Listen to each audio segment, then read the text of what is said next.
Good evening, and welcome to the 4th edition of the Baseball and Beer Podcast.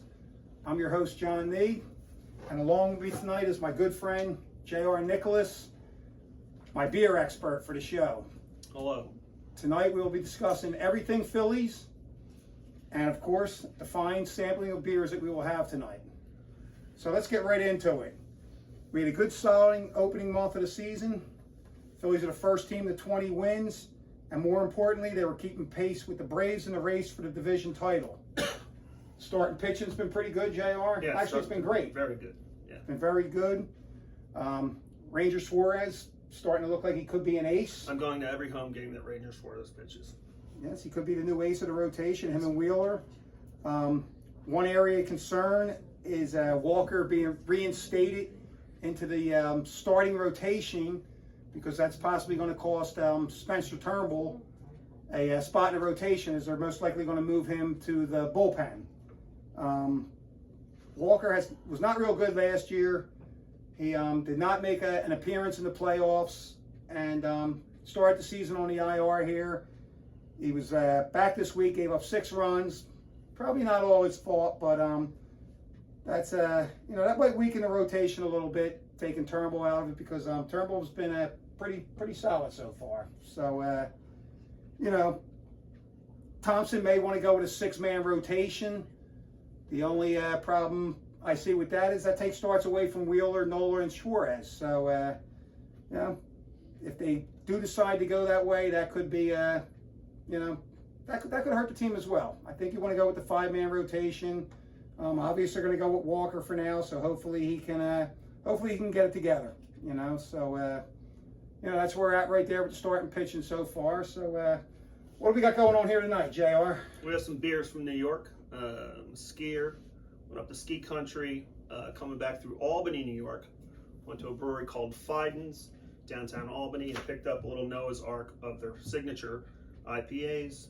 The one you're drinking right now is called Pigeon Camera, and it's with Idaho 7, Citra, and Simcoe, and it's quite delicious. I'm going to move right into Jasper right after we finish this pour. Yeah, hammer down. It's good. Delightful. It's delightful. That is good. So cheers. I love New York, but not the sports teams, just the beers.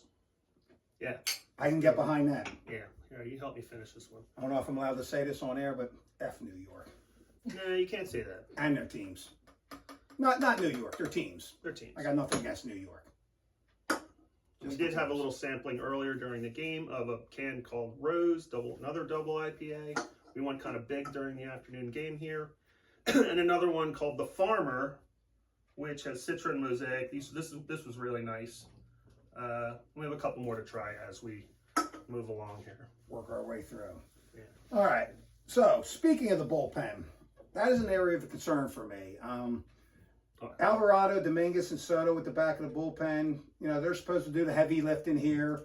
The Soto's 8th and 9th inning guys. Soto's a little worrisome right now. And Dominguez. Yes.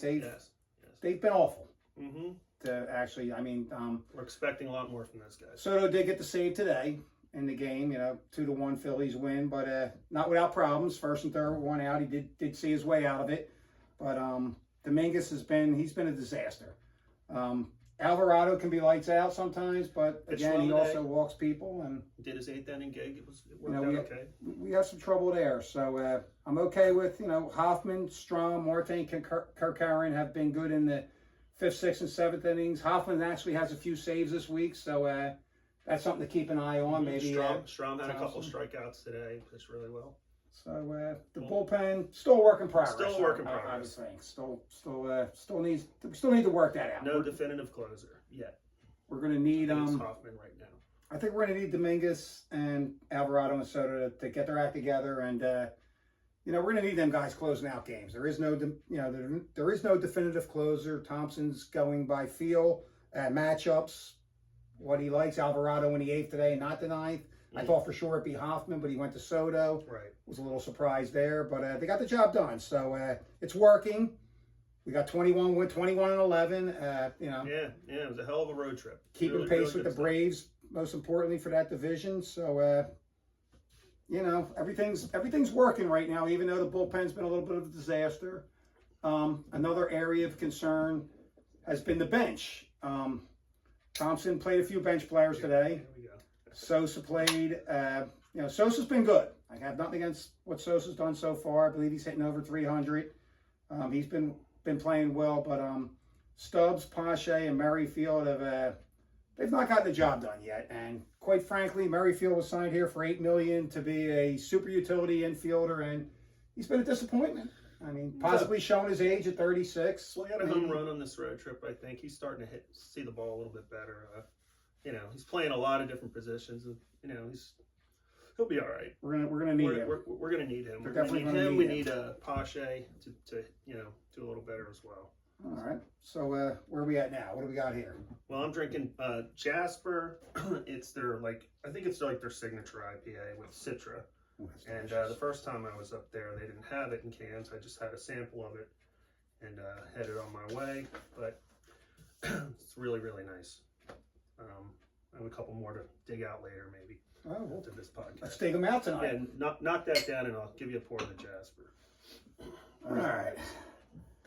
So, like I said, I'm a little worried. I'm a little more worried about my friend Jared than about Merrifield here.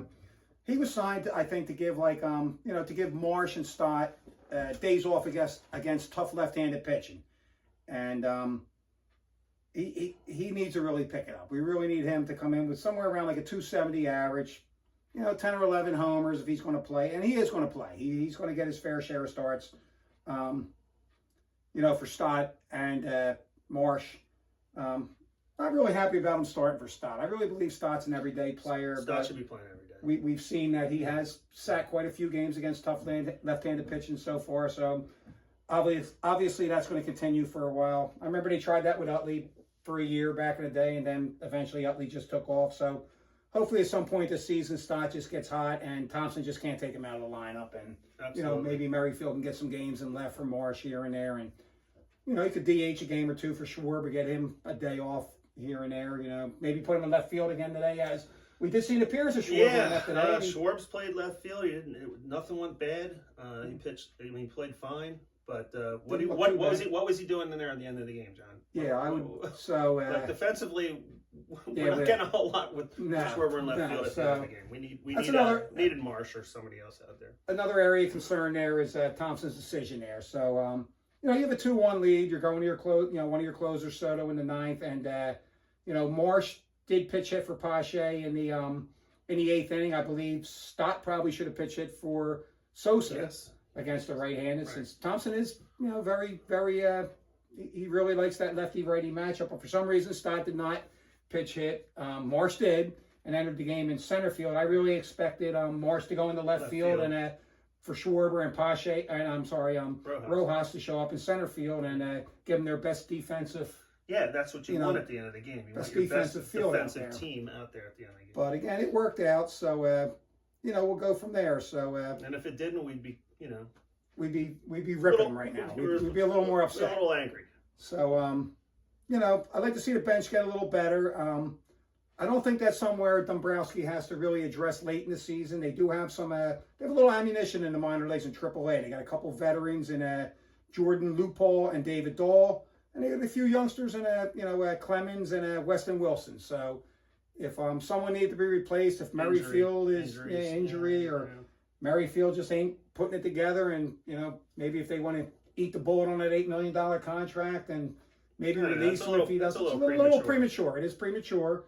I mean, I'm not gonna sit here and kill the guy right now. I mean, I did expect a little more, and he probably will pick it up and prove me wrong, and I hope he does. Yeah. Not really sold on Pache. He's bad. He is a good fielding center fielder, but we have that in Rojas. We have that in Marsh. So I'd rather see a good stick there instead of just a defensive center fielder. We need a little more with that. This offense, we know they can get stale. Guys, they're streaky. They can get stale. They can struggle a bit here and there. So, but like you were saying earlier, too many off days for these young guys. They need to be playing more. I agree. I just don't see why a guy like Stott can't play 150 games a year. You get 12 games. That'd be 12 games off. They're off once a week. I mean, you're on your feet for 2.5 hours here playing. It's baseball. This isn't football, basketball, hockey, where you're out there, really busting it this and that. Let's be honest here. We all played the game of baseball. Everybody watching this podcast played it, most likely. There's a lot of downtime in baseball. You're sitting in the dugout. You get 3-4 at-bats a game. You're standing around a lot. So, I don't see a problem playing 150 games. For a young kid. A guy like Harper with a bulky back, you want to sit him for 15, 20. Okay, I'm all right with that, though. I would like to see Harper, being at first base now, play about $150 a year as well. Yeah. The Braves seem to get away with it. Acuna, Riley, them guys, they play every day, and it shows. The Braves are a consistent 100-win team, and that's where the Phillies want to be. The Phillies, they have a good shot this year with Strider being injured to catch the Braves and overtake them, maybe take the NL East this year. Possibly. I don't see why not. I think it's going to take. I know the Strider thing is a big deal, but knowing the Braves, they'll probably go out and do what they got to do to replace him, or make a trade whenever. The Braves are good. Yes, they will. They got a great minor league system too. Yeah. So that probably will happen at some point. So, moving on. Talking about the offense, we know Schwarber's continuing to be Schwarber. Schwarber's going to hit his 42 to 45 homers. He's going to walk 95 to 100 times. He's going to drive in 95 to 102, 105 runs maybe, and he's going to give us 210 strikeouts, maybe 209 of them looking. Yeah, apparently, seems to take a lot of fastballs down the problem sometimes. Down the plate. Looking at too many pitchers. Maybe they could. Maybe you could address that a little bit. We all hear about Long, the hitting coach. Maybe tell Schwarbs to, try to take a crack at that fastball once in a while. No shame in striking out swinging. Yeah. Looking is a real. That's a tough one to take because heck, you might be able to hit 55, 60 homers. It was a pretty wide and large stretch there today. There's a lot of balls outside of it. It has been. It has been for the year. The umpiring has not been. Umpiring's very suspect. Spotty. Yeah. Angel Hernandez. Let's not bring him up. All right. What else you got for us? I don't know. We're out. Let's got the cooler. Yeah. Well, let's just finish this guy. Let's finish it. Delicious. Well, we could also. So we have a cooler over to the right of the bar. So we're going to have one of our ball girls, our film crew here is going to pull a couple beers out for us as we were a little unprepared. I shouldn't say unprepared. The beers were going down, I guess, pretty good right now watching the game, or just talking about the end of the game. And nope, there's one more. Wait, that's it. That's it. Nope. Something different here. Hold on. Yes. So anyway, also still talking about the offense. So far, with a 21-11 record, and Baum and Turner are the only two that really seem to be on fire, that are really hitting the way we expected them to. And, Rojas is holding his own in the ninth inning. He's batting somewhere around 240, which I don't think anybody out there expected. Hit a big 2-run homer last night to give the Phillies a win, which was, great game. That's his first, it's his second homer, but his first, I'm going to call it his first real homer. Yes. Since his home run last year was off of a right fielder coming in one of them mop-up games, throwing alley-oops up there. So congratulations, Johan, on his first career home run, and a big one it was to win a game. Big one. Marsh and JT have been holding their own at the plate, hitting decent. They're the guys. But, now hopefully as April turns to May and the weather starts to heat up, hopefully maybe, Harper, Castellanos, Stott, I'd like to see them guys heat up as well. They heat up, this team's going to, I'm looking at a 95 plus win team right here. Absolutely. The offense. Like I said, they're going to give the Braves. I think they can give the Braves a good run for their money. And should be fun. The rest of the division isn't that horrible either. The Mets aren't. The Mets. I think the Mets could hang around this year, possibly be in the mix to the final week as one of the wild card teams. The Marlins are bad. Horrible. Yeah, Marlins are awful. bad. And Nationals, they're so-so, right? 500 team right now. They get to 500. I'd be surprised. Yeah. So I think it's going to be us three. It's going to be the Braves, Phils, Dodgers are pretty much a lock out there in the West. I can see the Padres hanging around. Arizona's struggling, so that'd be nice. Maybe they don't make the playoffs. Although I'd like to see them. I'd like to see Arizona get in there as a wild card, and the Phillies get another crack at them. Sure. I didn't really like their antics, sticking their flag in the middle of our field last year. Phillies did blow that 3-2 lead last year and losing that series. So I'd like to see I'd like to see Arizona get in there and maybe get a little payback. You know, Let's I'm just- left let's a sour taste in Let's my just mouth. beat whoever we have.